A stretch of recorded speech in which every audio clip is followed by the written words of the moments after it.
I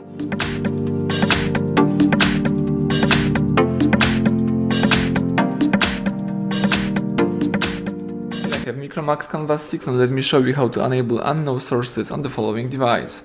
So at the very beginning, let's start by using your home screen. Let's here use apps icon. Then you need to find and select the settings.